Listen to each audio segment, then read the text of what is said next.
আজ এরা আমায় একাই রেখে দিয়ে চলে গেল। হ্যালো এভরিওয়ান, তোমরা সবাই কেমন আছো? আমি তো খুব ভালো আছি। তো আজকে আবারও নিয়ে চলে এসেছি একটা মিনি ব্লগ। তো দেখো, এখানে আমরা সব বান্ধবীরা মিলে পেয়ারা মাখা করছি, আর এখানে মহারানীর রিয়াকশনটা দেখো। তো তারপর আর কি, তারপরে আমরা বেরিয়ে গেলাম ফুচকা খাওয়ার উদ্দেশ্যে। তো এখানে দেখো প্রকৃতিটা খুব সুন্দর, আর রোদটা দেখো কি সুন্দর দিয়েছে, তাই না? তো মাঠ ঘাট পেরিয়ে আমরা এখন ফুচকার দোকানে চলে এসেছি। তারপরে আমরা দেখলাম যে অন্যরা খাচ্ছে, তাই আমরা এখানে দাঁড়িয়ে কিছুক্ষণ ঢং করে নিয়েছি। তো এখানে দেখো ফুচকা রেডি, আর আমি ধনেপাতা বললাম আমি খাই না, তাও দিয়ে দিল। তো এই মহারানী যে কোন দিকে তাকিয়ে ফুচকা খাচ্ছে ভগবানই জানি। তো আমরা এবারে 7 আপ খাচ্ছি। তো বাবা কি ঠান্ডা! আমাদের রিয়াকশনগুলো শুধু দেখো, বিশাল ঠান্ডা, কিন্তু ওগুলো হজম করতে হবে বলে খেয়েছি।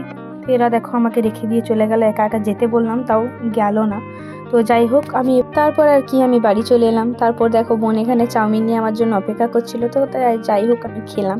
তো বোনের একটা ইনভিটেশন ছিল বলে আমাকে এটা প্যাকিং করে দিতে বলেছিল বলে আমি করে দিলাম। আর এখানে আমার মেহেন্দিটা দেখো কেমন হয়েছে বলো।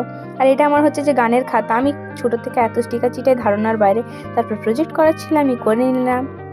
তো ভিডিওটা ভালো লেগে থাকলে লাইক, কমেন্ট এন্ড সাবস্ক্রাইব করে দিও। তো আজকের মতন এই পর্যন্ত, দেখা হবে আবার অন্য কোনো ভিডিওতে। Bye bye.